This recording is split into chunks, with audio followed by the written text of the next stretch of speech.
Yeah. Good morning, James. My name is Jonathan Haley. I'm a lieutenant for the Memphis Fire Department. Awesome.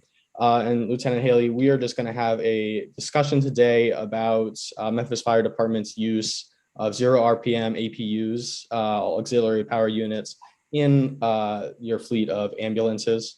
And so I just have a few questions for you about that, and we'll go through them, and looking forward to their discussion. So my first question for you is, what zero RPM products are being used in Memphis Fire Department ambulances, and what do these products do?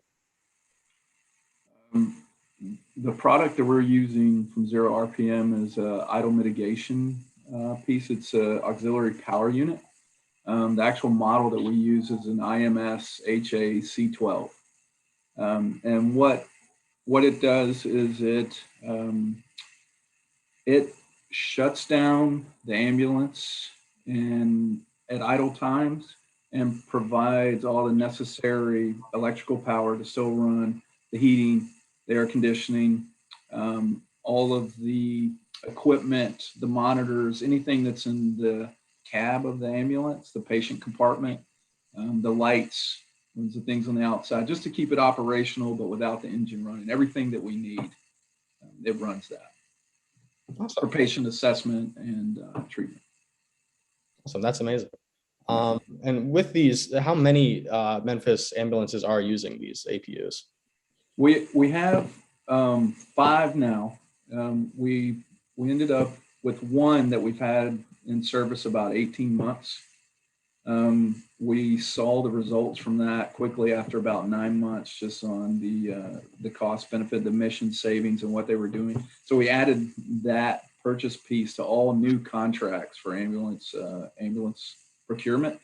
But then COVID hit, and the supply chain issues came in. So we have four more that were recently delivered this month, but we don't have them in operations enough to have data on them yet.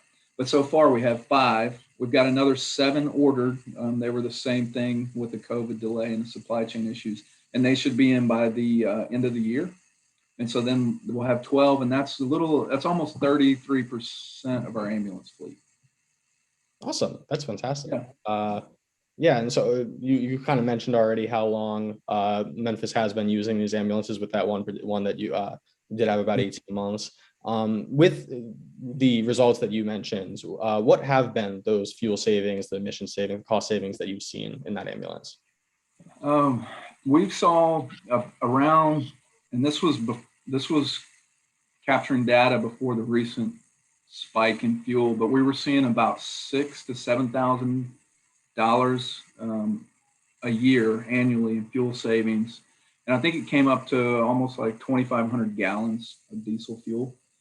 Um, the emission reductions, and we're going to get into things that you might want to ask somebody else from the EPA or the Clean Fuels Coalition, but for annually we're looking at like 24 short tons of carbon dioxide, and we have a telematics piece on the zero RPM where it will tell you all of your emission savings. And I've gone in recently and plugged that into an EPA website, and it will tell you that this amount of carbon dioxide is the equivalent of cutting down 36 acres of trees. I mean, there's some really good comparisons that are good for a layperson like myself, but the actual the short tons and stuff like that, I don't really understand. But I can tell you one thing. It's also showing about 2,400 hours of idle time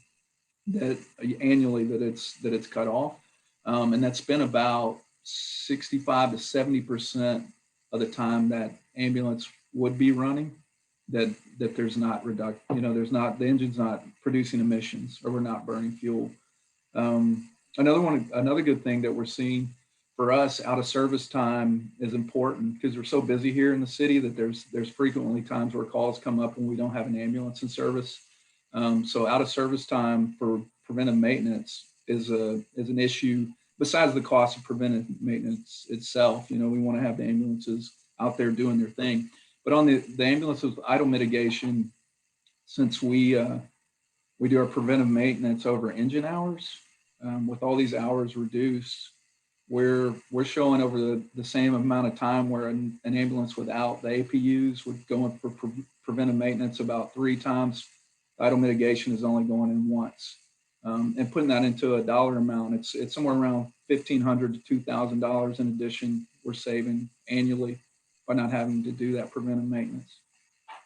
That's So amazing. I guess yearly, just in cost for us, you're looking at somewhere around 8,000 about that we're getting. And then the use, with the, I don't know if we want to get into the cost of the units themselves, but we're looking at right around like a 4-year return of investment.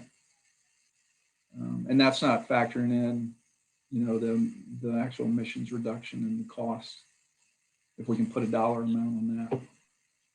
Yeah, that's fantastic. That's really good. And have those that 4 to 5 year return, and what you've seen in terms of savings, fuel cost, emissions, has that met or exceeded the Memphis Fire Department's expectations of what this APU was going to do?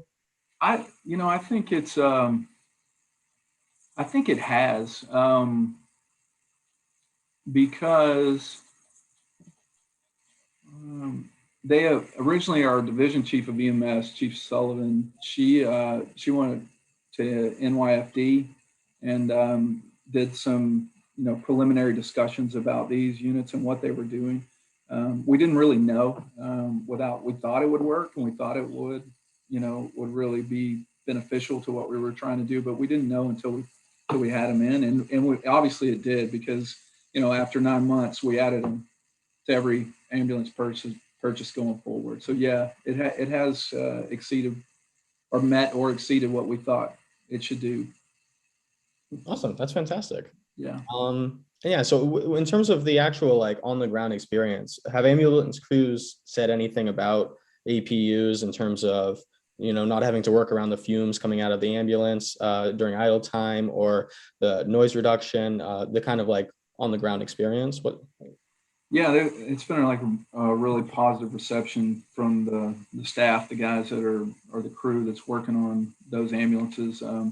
They just it's stressful. That whole job's stressful all day long, and that hearing that diesel just run continually, because all the ambulances are they're hot seat 24 hours. But yeah, they've talked about just the patient assessment, being quiet. They get out, they're parked when they're approaching the scene, the safety, the things that they can hear. It's just been a big reduction of noise, and also the emissions too.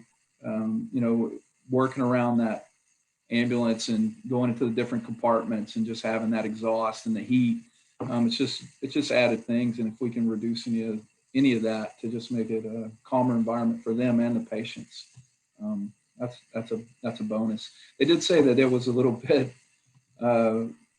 worrisome when they first got them. They would park them, and then they would get out of the ambulance and go around to get their gear, and it would shut off, and they were what's going on. So it was kind of new, and they had to adapt to that, just to the quietness, because they're so used to those running all the time. These things too, with the way it works, we park these in offload bays at the hospital, when we take a patient in, and they're usually there. Sometimes it can be, a quick turnaround is 45 minutes, sometimes depending upon hospital capacity and how many patients are coming in. They could be there for 2 hours. So these ambulance bays, I mean, you're right there by like critical population for as far as emissions, and it's cutting that off. When you have I don't know, 8 ambulances in this, in a parking space, and all these things are running, if we can cut down any of that stuff, it's gonna really make a difference. So yeah, they're seeing good results, and they're enjoying having them on there, and they know what it does to the environment too, to have them just running all the time. So it's been a real positive thing for us. Fantastic. Yeah, obviously the crews that are actually working around them, it's important that their experience is at least at the same as it was, if not better. And so it's nice to hear that that's the case. And you talked a little bit about maintenance and how it had cut down on routine maintenance. In terms of the actual APU units, what does the use and maintenance look like? Is there a learning curve involved there? And talk a little bit about that. I don't really think so. You know, with our manufacturer, we're under contract and we go through Will Coach and Rev Group, and the zero RPM unit was the option for us to add an APU to our fleet, and it came installed. You know, from the manufacturer. It wasn't an upfit later, and it's housed in a single compartment. It's got an access panel, so it's really easy to get to. As far as the staff, all they have to do is put it in park. You know, they put it in park and it shuts on and it kind of does its own thing and it's all connected. So they can troubleshoot it and see if there's any issues with it. Um, as far as the preventive maintenance, we really haven't had any preventive maintenance on it. We had one issue, I think, that came up, some small thing, and I believe it was with wiring. They were able to troubleshoot it over the phone, and then they were here in 2 days to fix it. But the thing about this APU, if there is something that goes wrong with it, like occasionally everything eventually could have something go wrong with it. But it doesn't shut down normal ambulance operations. It just pulls itself out of the system. Hmm. So if there is an issue, it just shuts off and it doesn't interfere with public safety and emergency response. The ambulance still functions just like it would. That's good. Yeah, and that is the most important thing, obviously, in this line of work with ambulances. They need to be able to do what they're designed to do, and so that's good functionality. So did Memphis Fire Department consider any other idle reduction mitigation methods before settling on APUs? Yeah, we looked at several, and we still are looking at additional things to add and kind of do the green fuels. But since we're under contract, like I mentioned earlier with Will Coach and Rev Group, this was a product that they offered for us to get into this, and that's how we did the zero RPM. Awesome. And then my final question for you is just what have been Memphis Fire Department's greatest takeaways from using EPUs? I think is kind of as we go along and everybody kind of realizes kind of the stuff, what's going on with the environment and fuel costs and how we need to move to sustainability. We're trying to do our part, and given the technology that was available for ambulance operations currently, zero RPM was a great entry point for us. It was accessible and easily to implement. And then after we see the cost benefits, I mean they're like significantly favorable. So it's a win. I mean, the proof is there and it's working for us. And I think we're going to keep doing it and looking for other opportunities to kind of keep moving the needle to get to that green fleet that we all want. Awesome. Well, Lieutenant Haley, thank you so much for your time. I appreciate it very much. And I'm so glad we were able to talk about APUs and Memphis Fire Department's use of them. Yeah, James, thanks. It was enjoyable. Look forward to sharing other things with you as we keep moving in that direction.